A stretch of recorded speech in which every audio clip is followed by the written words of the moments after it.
Ciclo 10, Estação 12, Parte 2. De repente, a música foi crescendo de verdade e mudando rapidamente. A princesa fez o mesmo. Imprimia um toque leve de ritmo ao quadril, eventualmente, e mais intensidade nos movimentos perfeitos. Ela estava deslumbrante. Ia conquistando cada um, enchendo a plateia de surpresa e enlevo diante de coisas que não esperavam. Ninguém desviava a atenção, observando o domínio assombroso que Mitri tinha do próprio corpo, sua habilidade graciosa, o modo fascinante como criava os belos movimentos da dança. Tudo isso, porém, não funcionaria de modo tão estonteante sem a paixão dos sentimentos que Mitri ia destilando de si mesma. Sem aquela emoção à flor da pele, sem o olhar profundo que assumia às vezes e o rosto cheio de expressão. Era assim que ela transformava pura técnica em arte e precisão perfeita em beleza e singularidade. Para a Vitória, levando em conta a intensidade da entrega física e emocional, aquela poderia ser a última dança da vida de Mitri. Se esquecesse por um minutinho o fato de que ela viveria para sempre. Um firme e ousado grito se desprendeu da garganta de Mitri, sem aviso nenhum, de repente. Uns e outros até arregalaram os olhos, atônitos. O som repercutiu pelo salão e comandou uma mudança imediata no ritmo e na melodia. O derbak foi substituído por outra percussão. De um lado, o instrumento parecia um tamborim, só que maior. Do outro lado, por dentro, havia cordas esticadas. O músico tocava das duas maneiras. O terceiro músico pegou uma espécie de tambor e a combinação do ritmo criou por duas percussões começava a contagiar o público. Ao mesmo tempo, Lucas deixou o piano e tomou nas mãos um instrumento muito diferente. Vitória ouviu alguém falando Camanchê. Devia ser o nome daquilo que, para ela, tinha formato de banjo. Mas a semelhança acabava aí, era muito mais brilhante. Ficava apoiado à frente do músico como um violoncelo e suas cordas soavam por meio de um arco. O ritmo era célere. Sem perder o ritmo em nenhum momento, Mitri dançou fazendo voltas. O estilo estava mudando. Seus braços se movimentavam com mais força, embora as mãos ainda fizessem desenhos no ar. Os quadris mostraram mais movimento. Só que subitamente as pernas trabalhavam bem mais. A dança ficou mais dinâmica e variada. Os saltos perfeitos, alongados, terminavam em um pouso suave. Os mortais não passavam de brincadeira para a princesa. Por fim, Mitri subiu alto com um impulso lateral poderoso, o que pegou Vitória desprevenida. Aquilo parecia audacioso o suficiente para quebrar um membro, caso algo desse errado. Ai, meu Deus! Mas Mitri fez um meio looping no ar e aterrissou, como uma borboleta sentada. E de tal modo ela foi ágil que esse instante sequer pareceu existir.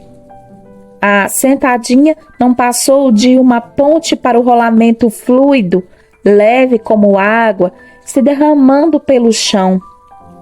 As pernas dobraram-se sem perder a graciosidade e apenas as costas da princesa tocaram o chão. Sem dúvida, um movimento feito milhares de vezes até não parecer mais difícil do que respirar. Mitri ergueu-se do rolamento com leveza impressionante e um toque de magnificência na cabeça levemente inclinada para cima. Os braços meticulosamente alinhados, pouco abaixo dos ombros. Mitri deu uma corridinha e fez várias sequências de giros diversos, a calça inflando de forma perfeita e revelando o tom turquesa contra a brancura de suas pernas. Ela atravessou o palco todo girando e as pessoas aplaudiram mesmo antes de ela terminar. Lucas, sem deixar o instrumento, começou a cantar de novo, sozinho. Sua voz soou com uma potência impressionante, enchendo o salão de baile. Definia o que vinha, pois a dança de Mitri cada vez menos se parecia com uma dança. Ia transformando-se em algo mais forte, mais impactante. Foi assim que movimentos novos começaram literalmente a brotar do corpo dela. Eram muito mais longos, mais abertos, um se unindo ao outro como as pérolas num colar. O corpo de Mitri era como uma estrela nascendo. Quando ninguém esperava, todos envolvidos no clima. Outro grito da princesa, vigoroso e agudo. 2 fileiras de pessoas em roupas idênticas, brancas e douradas, entraram correndo e tomaram posição diante dos tambores gigantes que estavam mais ao fundo do palco. Eram de tal modo robustos que cada um agrupava 4 percussionistas, 2 de cada lado, e todos em pé, com lindas baquetas douradas nas mãos. Aquele som antigo percorreu o salão de forma inimaginável. Que impacto dava aquilo, incluindo a admirável sincronia dos músicos. Eles não estavam apenas batucando. Havia, claro, um ritmo, mas com muitos componentes. Era a forma como se o corpo se posicionava, as pernas bem separadas e os pés firmes no chão. O jeito de mexer o quadril, auxiliando em alguns movimentos e mudando o som percutindo. Na verdade, a batida dependia do corpo todo, quase tanto quanto das mãos. Vitória notou a altura em que os músicos seguravam as baquetas e como se dava maior ou menor impulsão delas, de acordo com a aderência nas mãos, por exemplo, ou a distância da baqueta em relação ao tambor. Havia também um jeito de usar as baquetas como chicote. Fosse como fosse a batida, uma das mãos podia silenciar o som ou diminuí-lo, dando um toque rápido na membra. Tudo em conjunto permitia uma variedade de sons, mais longos ou mais curtos, mais retumbantes ou mais secos. Cada músico era como uma cópia do outro, 2 baquetas longas nas mãos, todos movendo o corpo do mesmo modo ao mesmo tempo. Um espetáculo por si só, mas com um quê ritualístico. Aqueles músicos eram mais que músicos e sua arte, um complemento simbólico perfeito na apresentação de Mitri. De súbito, o grupo inteiro gritou em uníssono, o brado alto e curto, mas que reverberou pelo recinto, em completa concentração. O ritmo acelerou um pouco. Em sequência, marcou finalmente a mudança da dança para a arte guerreira. Entre as sequências de dança, Mitri começou a inserir cada vez mais movimentos que simulavam luta, verdadeiras coreografias, cheios de firmeza, precisão, força e intensidade de impacto. E sem sair do ritmo, quer dos tambores, quer dos instrumentos do trio. Lucas continuava cantando com sua linda voz, alta e clara, mas retornara ao piano. O som do piano pairava no ar, preenchendo cada recôndito. As notas e frases melódicas rolando e despencando como cataratas sobre as pessoas, inundando-as como uma tempestade tropical. A princesa combinou saltos poderosos, chutes com giros do corpo todo no ar, gritos. Tudo foi muito rápido e muito impressionante. Execução impecável e uma inegável letalidade. A delicada bailarina mostrava seu lado selvagem. Pareciam duas pessoas. Mas para Mitri, a dança e a arte guerreira podiam fazer parte uma da outra, inserir-se uma na outra. Com sua habilidade, ela conseguia o efeito real de um ato contínuo, uma coisa só. E era, para Mitri, ali as duas artes se fundiam, como num ritual. E ela executou o que sua alma lhe ditara, sem hesitação ou medo. O resultado ímpar só podia vir de uma princesa guerreira. Mas não qualquer princesa, nem qualquer guerreira. Era um privilégio quase sacerdotal outorgado pelo rei, uma conquista pessoal. Mitri contava a história dessa conquista por meio daquele conjunto indelével de movimentos, que no fim revelavam o propósito comum da dança e da arte marcial: moldar o corpo, a mente e o espírito para um determinado fim. Elas eram complementares e não excludentes. Mitri combinou-as de tal maneira que ali elas podiam pertencer uma à outra, eternamente, sem começo ou fim. A música de Lucas foi, igualmente e magistralmente, uma mescla genial entre as artes. Agradável aos sentidos, exótica, notável. Unia o delicado ao robusto e o suave ao agressivo, ajustando-se deliciosamente à coreografia, salientando suas mudanças.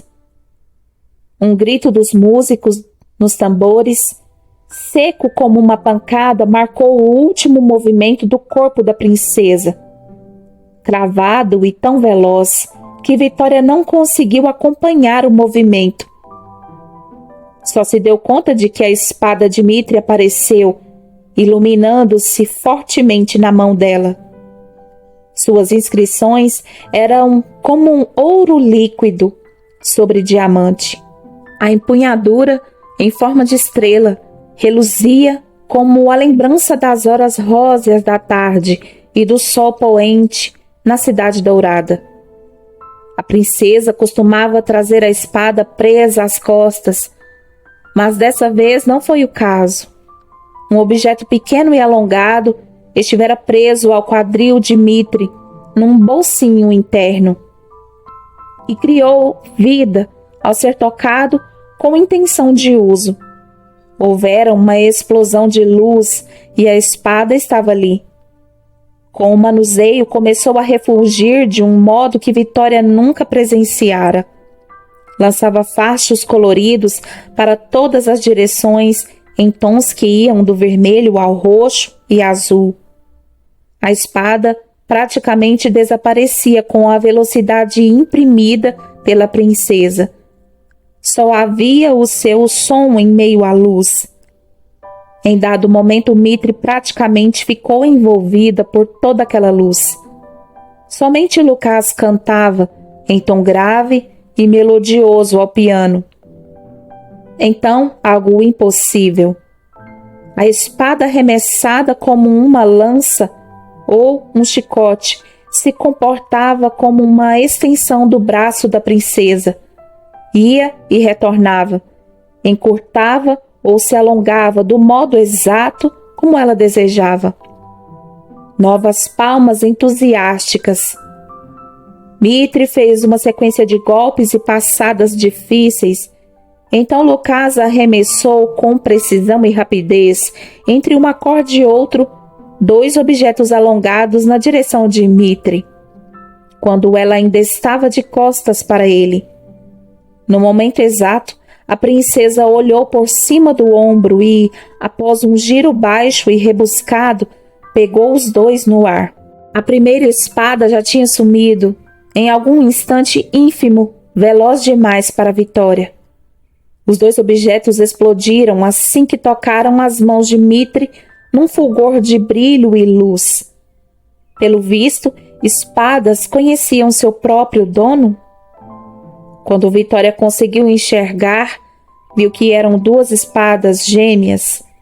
Seu manuseio estava se tornando uma especialidade de Mitre. As duas eram um tanto menores que a primeira e tinham a lâmina curva e uma ponta larga. E aquilo era impressionante. Que outra palavra havia no vocabulário? Perfeito. Já estava caindo em desuso, dada sua baixa capacidade de ser fiel aos acontecimentos. As luzes emitiam tonalidades acobreadas e douradas. A beleza dos movimentos, tanto das espadas quanto do corpo de Mitre, e a ferocidade dos golpes elevaram o nível ainda mais. Nesse momento, a orquestra entrou com toda a sua grandeza. Trotsky estava à frente dela. O trio de Lucas cantou junto, de algum modo suas vozes se sobressaindo entre a música. Era beleza demais para compreender. Tudo a fazer era perder-se nela. Boiando ao sabor de suas correntezas, pensava Vitória. A mente racional jamais poderia decodificar aquela beleza ou sua profundidade. Só o coração podia ir além. Se foi a música maravilhosa ou a própria Mitre fez aquilo, mas foi como abrir uma porta para a alma dela. Vitória sentia as emoções de Mitre, captava fragmentos de pensamento, de sonhos. Seu interior era como uma tela de pintura onde rapidamente surgiam cores luminosas. As cores transbordavam de dentro da princesa, brilhando em torno dela como se não pudessem ser contidas. Luzes ricocheteando e pulsando vivas, a todo instante, mudando de tonalidade a cada novo sentimento, a cada emoção, a cada variante do ser complexo que Mitre era. Uma tradução dela, um reflexo do coração. Ela brilhava em tonalidades de rosa, azul turquesa e outros tons azul claros, violeta e enormes nuances de roxo. Iridescentes, desde o lilás suave até um roxo que era quase vermelho e lembrava o fogo. As cores rosadas eram suaves e delicadas, femininas, mas intensas, e alguns dos tons de roxo pareciam misteriosos, sem nome, especialmente quando se transformavam, vez por outra em vermelho vibrante. No conjunto tudo se mesclava, violeta permeava os roxos, tonalidades azuis dançavam em meio a dezenas de cor-de-rosa. Eram como pétalas levadas ao sabor das águas. Vitória olhou para o príncipe e agora conseguia ver a luz de Lucas também, refulgindo, faiscando, pulsando com todos os tons de fogo, ouro, vermelho, cobre fulgurante, tons de laranja, de azuis e de verdes. Vitória estava paralisada com a visão. Mitre gritou. O corpo e o grito sinalizavam mudança. As espadas gêmeas tinham desaparecido. Então o ritmo dos tambores voltou e os sons orquestrais cederam espaço à tranquilidade. Era a paz da floresta que Mitre tanto amava. Do lado de águas suaves. Em meio àquilo, Mitre parou e, soando com perfeição, a princesa imitou os pios de coruja. Em pouco tempo, uma coruja enorme, branca, voou, passando por uma das enormes portas abertas para o jardim, e pousou no ombro de Mitre. A princesa inclinou a cabeça na direção dela, e a coruja se aproximou, ganhou um afago em suas penas. Os tambores voltaram à cena, numa batida leve e cadenciada. Os percussionistas estavam completamente sincronizados, seus corpos e braços reproduzindo o mesmo movimento como se fossem igualmente dançarinos. Um ligeiro movimento de ombro de Dmitri e a coruja piou alto antes de sair voando, as asas estendidas. A música cresceu um pouco, a melodia mudou de tonalidade. Ainda parada sobre o palco, Dmitri esperou até sentir-se totalmente rodeada pela música. Música das montanhas. Harpas, violinos e instrumentos de sopro muito melodiosos sobressaíram entre os demais. Seu timbre contava do vento gelado e da neve, dos córregos translúcidos que se transformavam aos poucos em cascatas. Dmitri fechou os olhos por um breve instante. De repente começou a produzir novos sons. A música era o pano de fundo para eles. Todos reconheceram os sons mais ou menos largos e mais ou menos agudos do falcão peregrino. O efeito era impactante. A voz de Dmitri se lançava como se viesse das próprias aves. Reverberaram, sobrepondo-se à música. Atendendo ao chamado ou ao que quer que aquilo significasse, um falcão peregrino desceu até o braço de Dmitri, estendido à frente do corpo.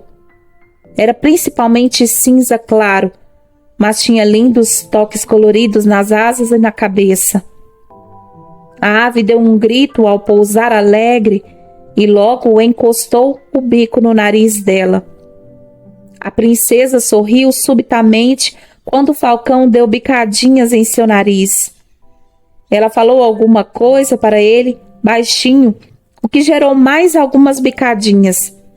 Por fim, após ganhar um afago, abriu as asas e voou gritando, junto com o grito dela.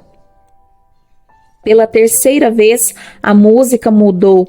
A orquestra entrou num crescente abrupto. A sonoridade e a velocidade enchendo o salão instantaneamente.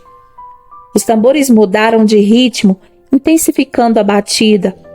Aquilo tudo soava mais selvagem e poderoso. A voz de Lucas e seu grupo continuava se sobressaindo. Foi quando a orquestra chegou num clímax e parou. Silêncio total.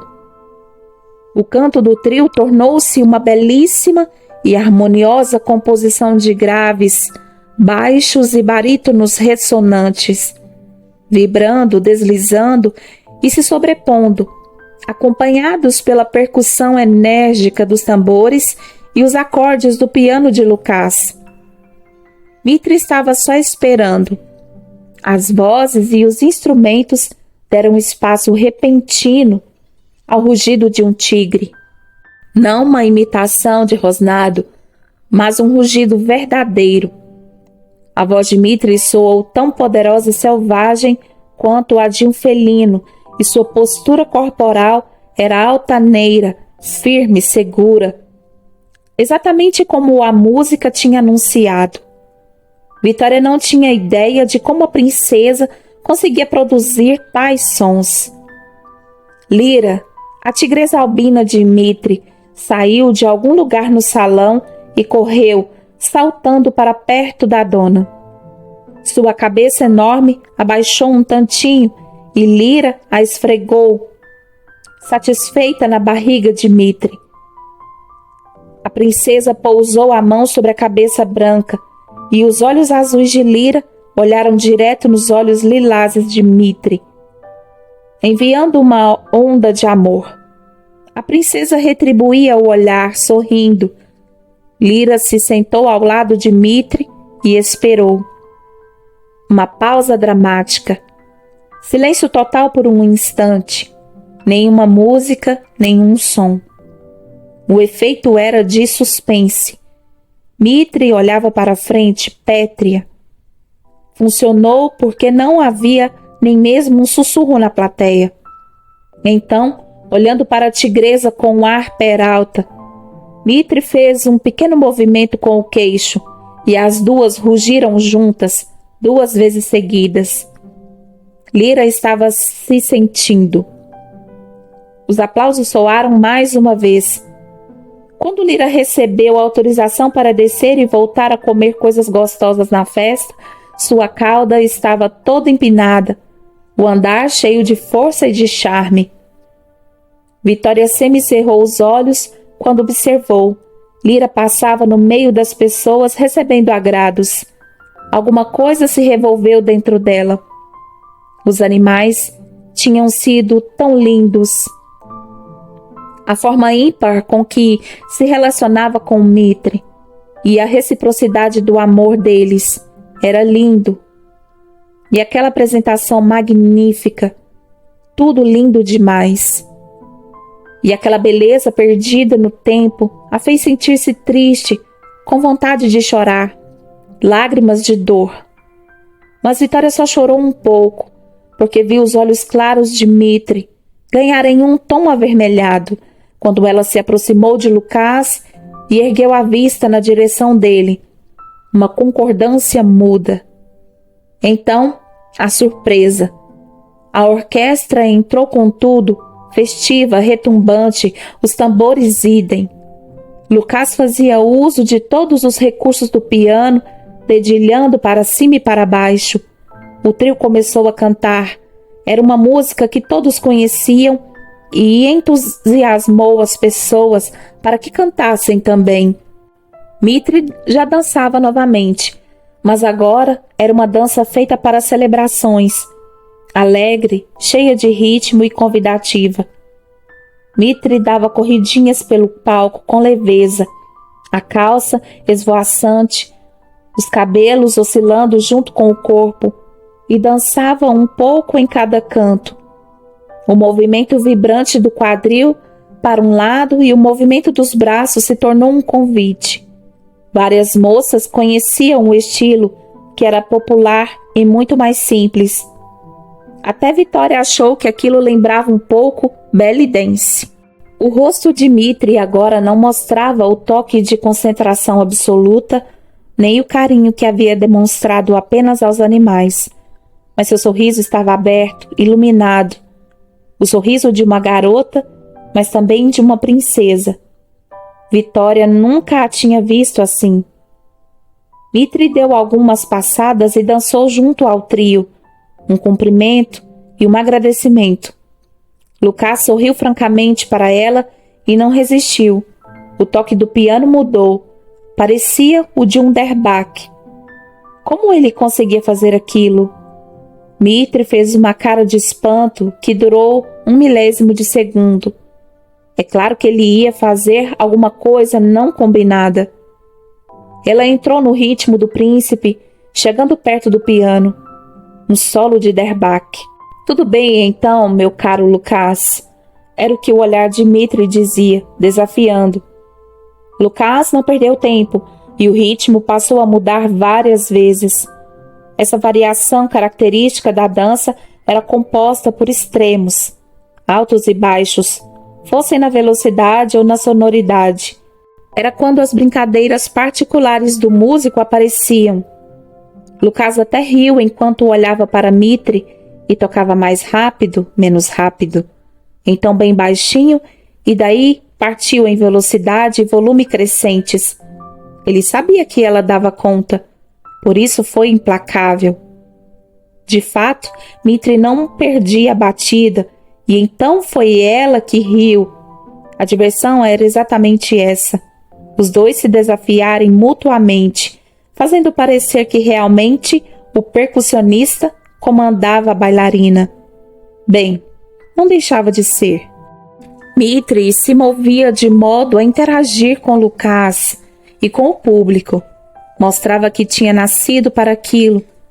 Tinha aquela capacidade de dançar fácil, de transmutar as dificuldades inerentes à dança em puro encantamento, além de se apresentar de modo magnético.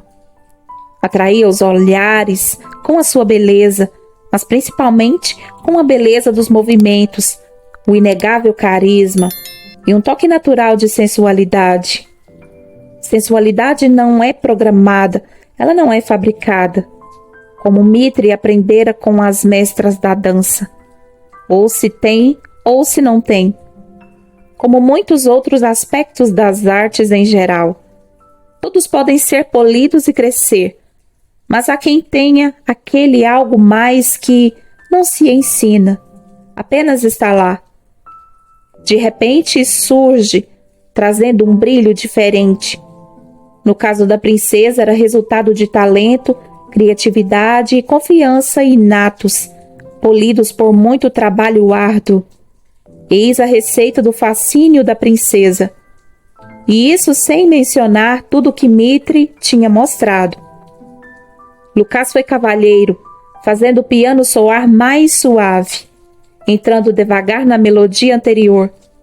A orquestra real acompanhou Lucas conforme Mitri ia parando, um ar de regozijo no rosto depois do desafio. Ela ergueu um braço alto na direção de Lucas, agradecendo. Bateu palmas 3 vezes com força.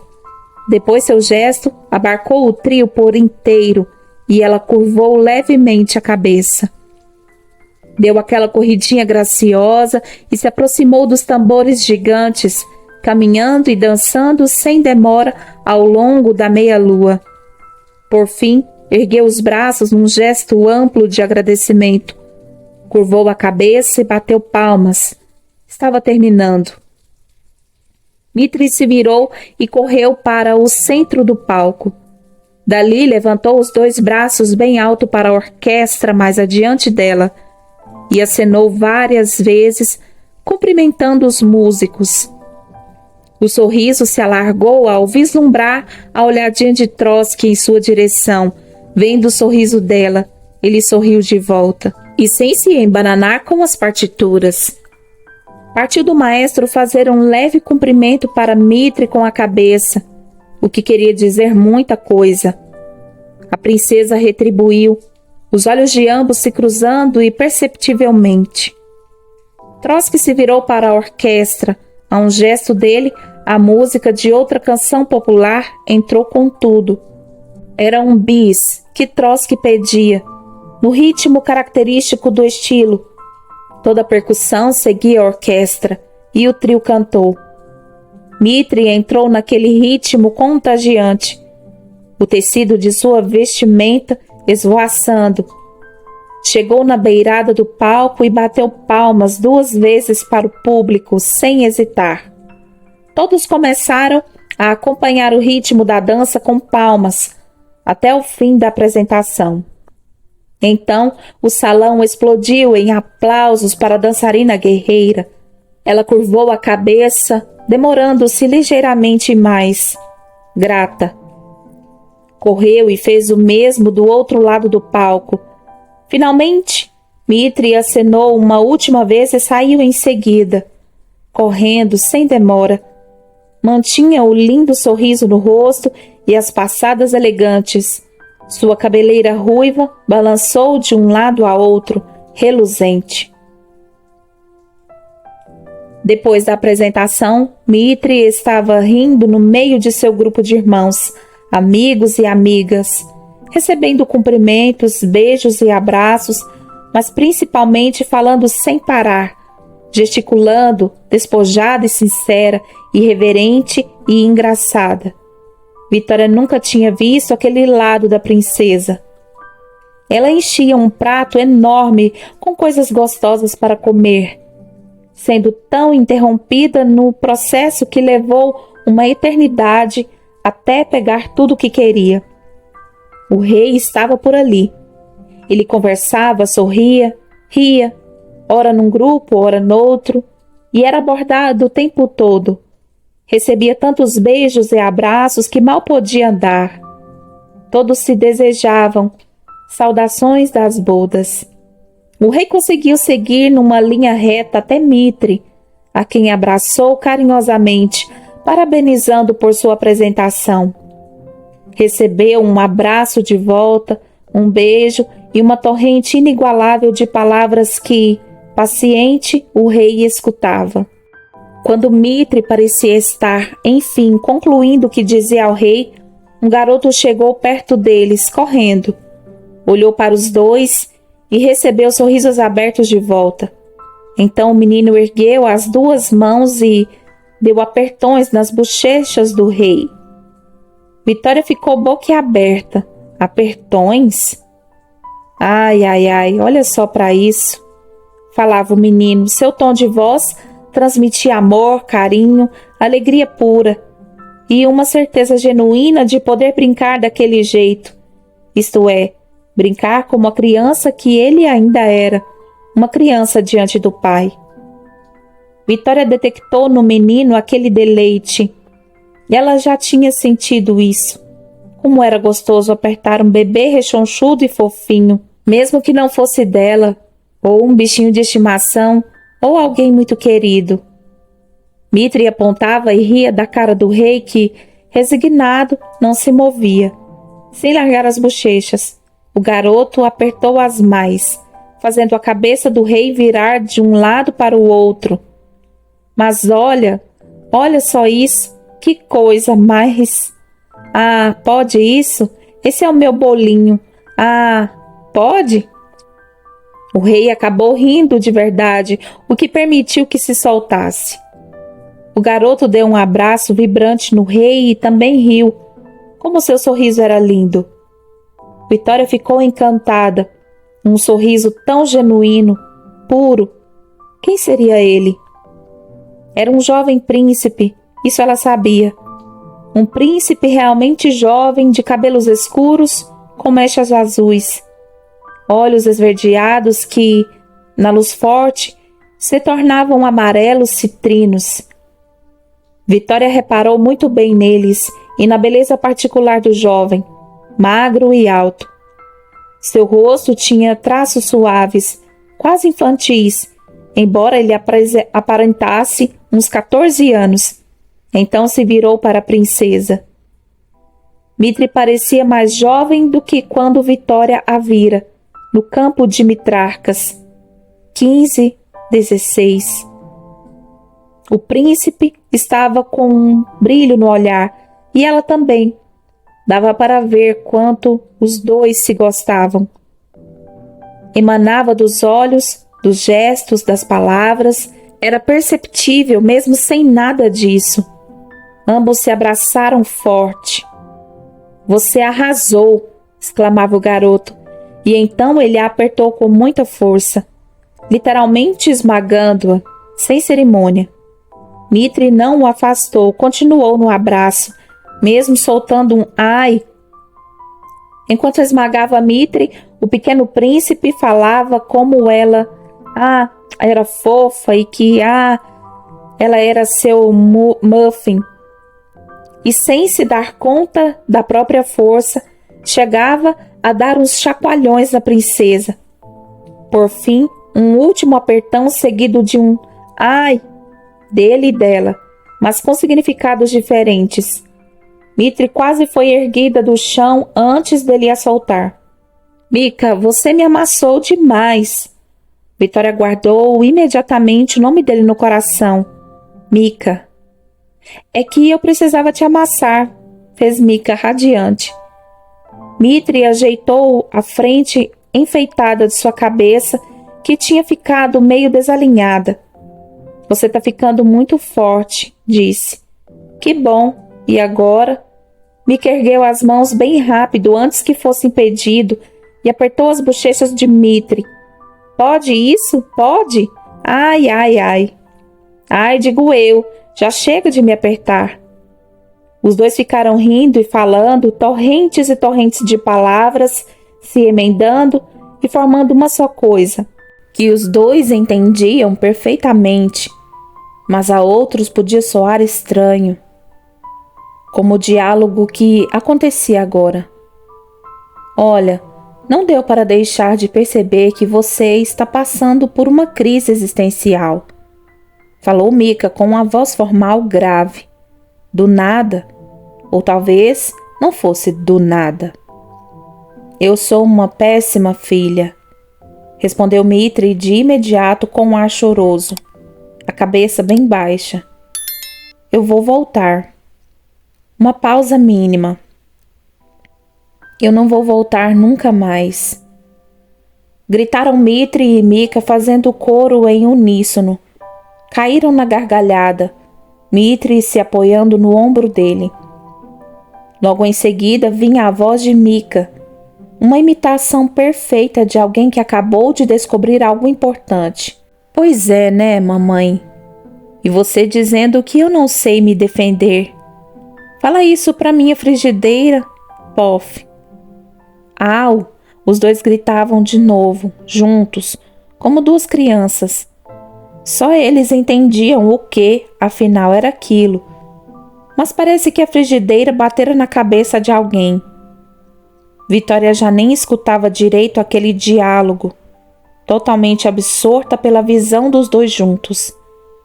A familiaridade com que se tratavam, a cumplicidade, a alegria na presença um do outro. O modo como podiam se comunicar só pelo olhar ou por um toque. Era um tipo totalmente diferente de amor, tão intenso, tão vívido, tão especial. Embora estivesse ali, não era só amor de amigos, nem apenas um amor de irmãos, não era um amor de amantes, era...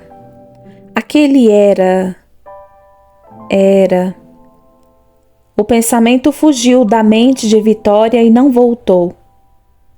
Trotsky aparecia nessa hora, aproveitando um intervalo da orquestra.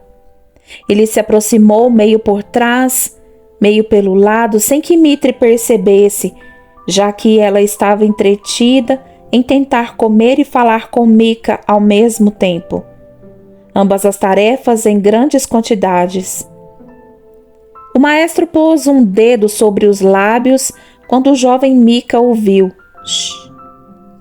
Mika obedeceu, baixando normalmente os olhos para Mitri, sem perder o rumo da conversa e sem mudar a expressão do rosto. Trotsky chegou pelas costas de Mitri e estreitou a princesa nos braços. Mika pegou com eficiência o prato periclitante das mãos dela, ainda rindo. Parem de brigar. Vocês nunca tiveram um sonho na vida? Mitri soou a voz aguda, indignada. Suas mãos pousaram sobre as de Trotsky, perdido na encenação. Mika olhou para cima, saudoso, a mão no queixo, uma voz séria e grave de novo. Eu tive um sonho uma vez. Mitri queria se dobrar de tanto rir, mas não era possível, por causa dos braços de Trotsky. Então ela se virou na direção dele, olhou seu rosto com uma fascinação encantada. Você tá lindo hoje. E não era encenação. Ela passou os braços pela cintura dele, se apertando contra seu corpo. A cabeça apoiada na parte do ombro se juntava ao peito. E o maestro não sabia de nada, nadinha. Ela cantarolou para ele. O maestro não sabia, mas eu sabia, cantarolou Mika, harmonizando o tom. Ah, então agora eu sou a vilã? Replicou Mitri, só dando uma risadinha. Estava ficando distraída. Trotsky tinha um cheiro tão bom. Ela encostou o nariz no peito dele, inspirando.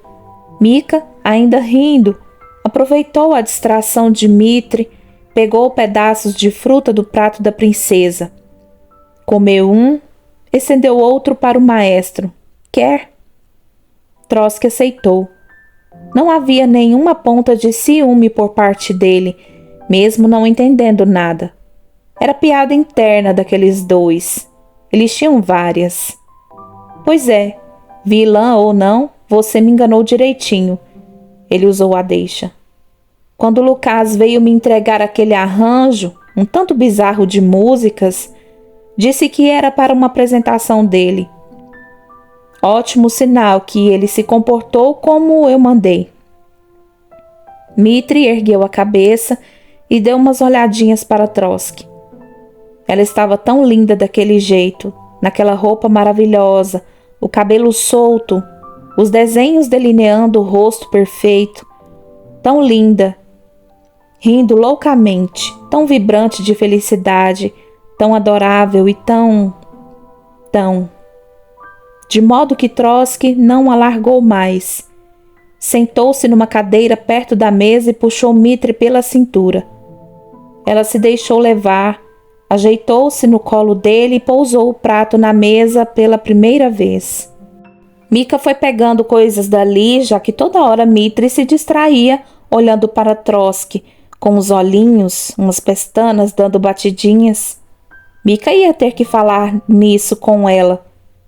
O menino sorriu internamente. Depois, os três ficaram ali, juntos. Dmitri comia, falava, ria, comia, dava algo para Trotsky provar, ou então jogava farelos de biscoito dentro da túnica dele, ao passar o braço pelo seu pescoço. Mika fazia cara de paisagem e continuava conversando como se não visse nada. Mas que coisa! Trotsky se remexia depois de um tempo, incomodado. Ao puxar a túnica nas costas, caíam os farelos, e aquilo era tão engraçado. Mika soava a mais alta risada, presa, e Dmitri também. Ria, a cabeça toda hora para trás. Ela própria quase caindo do colo de Trotsky. E você viu isso e não me avisou? Falou Trotsky para Mika. É. E ele acompanhava a princesa com risadas cúmplices. E falavam aqueles dois. Trotsky acompanhava, tratando de, afinal, começar a inteirar-se das piadas internas. Porém, a princesinha e o pequeno príncipe contaram só algumas coisas. O príncipe Lucas aproximou-se deles, colocando seu prato na mesa ao lado do Dmitri. Você foi ótimo, obrigada. E você mereceu. Ele abraçou Dmitri, mesmo ela estando no colo de Trotsky. Ali sim havia ponta de ciúmes, como brasas estalando. Se percebia. Dmitri não ligava. Nos intervalos, entre as frases, aproveitava para comer. Mas está tão bom, né, gente? Chegou a última apresentação daquele bloco, que era do mestre arqueiro, Arquel. Aquele mesmo que tinha dado suspensão a Dmitri no seu curso de arco e flecha, durante o torneio planetário. Arquel e Dmitri já eram amigos nessa altura, mas continuavam oscilando entre a provocação desavergonhada e um total companheirismo fraternal. Além disso, Arquel partilhava com Dmitri o amor pelos animais. Todos amavam os animais, mas alguns amavam mais, conviviam mais e tinham mais animais em casa. A última parte da apresentação do Arquel contou com gritos de incentivo e assobios estridentes de Dmitri. Ela não era a única que gritava, nem que assobiava, mas ouviu comentários sobre os assovios ensurdecedores serem muito irritantes. Vinha da mesa mais próxima, onde se reuniam algumas princesas. Elas discutiam entre si sobre a dualidade descomunal e até um pouco insana da apresentação de Dmitri. Afinal, quem veste um traje absolutamente fabuloso e incrível como aquele e sai gritando pelo palco, uivando, dizia a princesa Narrala para a princesa Adonela. Embora Dmitri não tivesse uivado e ainda correndo o risco de cortar metade do cabelo com uma espada. Isso gerou risadinhas ou pior, ferir alguém na plateia, caso aquelas coisas perigosas e afiadas escapassem e saíssem voando a esmo. Dmitri ouviu uma parte dos comentários, mas não estava nem aí. Assobiou de novo, ainda mais alto para Arquel, que se preparava para o último número. Será que você pode parar de assobiar desse jeito? Lançou a Donella espevitada, mas com um arzinho superior. Não, não posso. Que som mais escandaloso! Parece que está furando meu cérebro. Talvez seu cérebro seja frágil, pouco conteúdo dentro. Sabe como é que é? Você é uma chata mesmo. Mitri riu para a Donella, mostrando todos os dentes. Tão graciosa, alfinetou a outra. Mitri deu uma risadinha irônica, uma de suas especialidades, mas no meio da risadinha irônica, Mitri viu Arquel disparar a última flecha. Imediatamente ela gritou, esfuziante, as mãos em concha ao redor da boca, totalmente esquecida das princesas reclamantes. Um amigo do mestre arqueiro tinha se posicionado a uma enorme distância, a maior que o salão de baile permitia. Arquel disparou sua flecha, uma flecha enorme, vermelha e dourada, que partiu de um arco tão imponente quanto. O arqueiro foi tão rápido que Vitória não percebeu o que ocorreu. De repente, ele já estava lá, simples assim, e exatamente diante do seu amigo. Com um gesto em tempo infinitesimal, agarrou a própria flecha. Vitória levou um tempo para processar que era a flecha vermelha e dourada que ele tinha acabado de disparar em velocidade supersônica. O público aplaudia de pé. Era uma façanha de pontaria e velocidade que talvez mais ninguém conseguisse imitar. Se de um lado de Mitri estavam as princesas, do outro estava o clubinho da arena. Todos se puseram a gritar Arquel, Arquel, e a assobiar, e a bater palmas num alvoroço ensurdecedor. Mitri, inclusive. As princesas olhavam para os guerreiros e sorriam, davam piscadinhas e falavam que demais, com entusiasmo meio exagerado. Eles respondiam então, pois é, ou algo assim, sendo educados com as jovens. Mas logo se bandearam para perto do amigo arqueiro, dando tapas no ombro, abraçando e o erguendo do chão para jogar para o alto. Mitri, inclusive, entrando na roda e falando e parabenizando, porque ela fazia parte do clubinho. Vitória percebeu que o problema das duas princesas e de outras que estavam no grupo observando era puro ciúme. Percebeu que sorria, achando graça, sentindo-se um pouco irônica também. É isso aí, Mitri. Os frutos são degustados no último dia da celebração. O terceiro dia da celebração da vida marcava o ápice. A energia vital circulando por toda a cidade dourada, pelos campos e bosques, pelas águas, por sobre as montanhas até a mais alta, solta e livre, pairando sobre tudo e todos. Iria concentrar toda a sua força e presença ao terceiro dia, nos 12 arcos celestes. Era o ápice, quando os arcos celestes se inundavam com uma energia vital, chamada bobinas de quantum. Vitória não sabia explicar para si mesma o fenômeno, embora o compreendesse em seu espírito. Os arcos celestes marcavam os locais onde a energia iria se concentrar. Ali aconteciam as festas, a celebração da vida, e ali se comia o fruto da vida, vida que iria jorrar e abundar, completando mais um ciclo.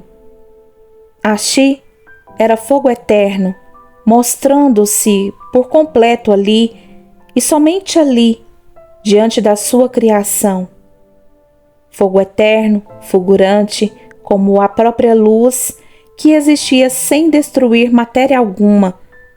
Vivificava tudo o que precisava ser vivificado, curando todos os tipos de feridas, apaziguando corações porventura aflitos, trazendo renovo à alma e ao espírito, rejuvenescendo o corpo, potencializando vigor e saúde.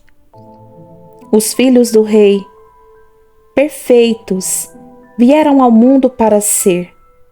Perfeitos eram nos arcos celestes refeitos, perfeitos e eternos, seu mais profundo destino cumprindo-se de novo e de novo. Preenchidos pela Chi, tudo o que estava vivo se conectava. A criação respirava em seu compasso. A energia individual renovada saltitava dentro de tudo que tinha vida. Uma fagulha do fogo eterno.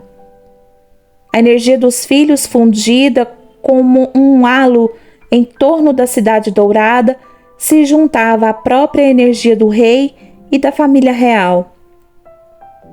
A natureza gerava uma rede energética complexa e quase infinita. Vinha do júbilo inocente e imaculado dos animais, sua energia completa e repleta. Vinha das árvores ancestrais e das árvores jovens, unidas por suas infindáveis raízes, compartilhando um único fluir energético incalculável. A própria terra estava viva, soberana, e tudo o que provinha dela. Viviam as pedras e as montanhas. As águas cantavam ao seu modo, repletas de vida, correntes energéticas tão únicas que se tornavam audíveis aos que sabiam escutar. A sensação era de felicidade, felicidade quase inexplicável, e união e comunhão. Então começavam os cânticos com palavras poderosas, acompanhando aquela música que vinha de todo o universo e de toda forma de vida existente. Alguns dos filhos do rei ouviam melhor essa música, outros menos, mas todos expressavam júbilo e gratidão. Dentre os cânticos, havia alguns que eram somente para o rei, falavam de bondade, de poder e justiça e amor. Todo o universo cantava. Tudo que existia exaltava a majestade do rei.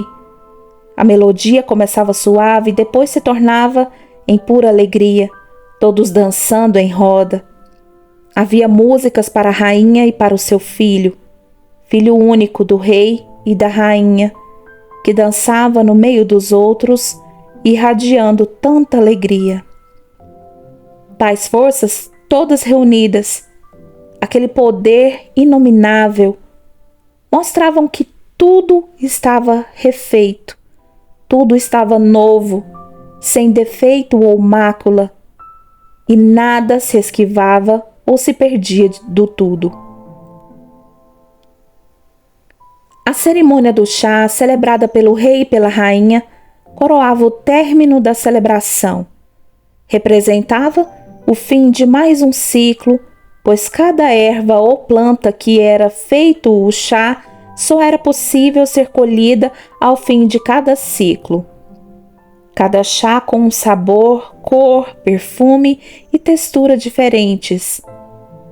De súbito, todos os filhos do rei estavam reunidos, uma multidão incontável, uma multidão que era como uma só. Vitória se via abalroada pelas sensações, pela felicidade, de modo que não importava como todos se ajuntaram ao redor do Palácio Real. Aparentemente, de modo instantâneo. Talvez os portais? Vitória só viu a rainha de costas, longos cabelos castanhos até a cintura, e viu o perfil do rei, um tanto adiante. Ele estava diferente do dia em que brincava no lago de prata, ensinando Mitre a amolar sua espada. E diferente de quando o vira no salão. Agora ele parecia absolutamente poderoso, absolutamente tomado de amor e um amor tão intenso que ela não podia compreender, apenas sentir. E então chorou, o rosto coberto com as mãos. Algo quente e confortável inundou seu peito como um bálsamo. Plenitude, assim se sentia. Abriu os olhos e estavam todos no jardim. Do salão de baile para o jardim, de algum jeito. Ali o epicentro da enorme multidão, espalhada pela cidade dourada e pelas dimensões, cujas barreiras tinham sido desfeitas por um tempo. No meio da multidão, no jardim do rei, Vitória ainda escutava o som claro do riso da princesa, alto e desprendido, sem medo, embora não pudesse mais vê-la. Naquele instante, o som do riso mexeu tão forte com alguma coisa bem lá no fundo, no coração de Vitória. Ela não sabia o que era, mas doeu. Uma sensação emotiva e dolorosa ficou vibrando, soando como uma única corda de um violino. Só que não acabava. A vibração e aquilo que ela produzia deveria parar, mas estava trazendo um toque apertado bem ali, bem no meio do peito, e deixava a respiração difícil. Vitória queria respirar, queria desesperadamente fazer o desconforto sumir. O gosto amargo, perda, lembranças se amontoando como as panquecas que sua mãe fazia e que depois ficavam frias, meladas. Não pense nisso. Tristeza, tristeza, tristeza fria, entregelante. E saudades, tantas. Saudades que se esfregavam umas nas outras como cacos de vidro contra suas costelas, rasgando-a por completo, machucando. Vitória estava paralisada. Havia um fluxo de falatórios que ela não compreendeu, numa língua que já não entendia. Não.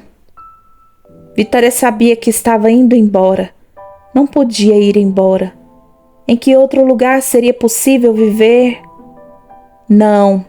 Ela repetiu, mas a força que a faria ir embora estava ali. Não era ruim em si mesma, mas iria conduzir a um destino que Vitória queria evitar. Não. Havia tanta angústia naquela súplica que Vitória poderia desfalecer, cair morta ali mesmo. Pelo menos assim seria sepultada naquele solo sagrado que vivia e respirava. Permaneceria naquela cidade dourada, ainda que morta. Seria uma pessoa morta no reino da vida eterna. Não importava. Não importava nada.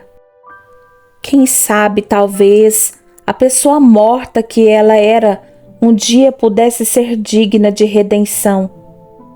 Talvez ela fosse encontrada num dia qualquer do futuro e seria digna de voltar a viver, de renascer, cheia de vida. Entretanto, a força que puxava a Vitória não diminuiu. Não era ruim em si mesma, mas era hora de ir embora, de voltar. Ela se lembrou. Sua jornada ainda era irrevogável. Ela estava indo embora. Quando Vitória acordou, estava chorando. Os soluços sacudiam seus ombros. Era angústia demais para uma pessoa só carregar.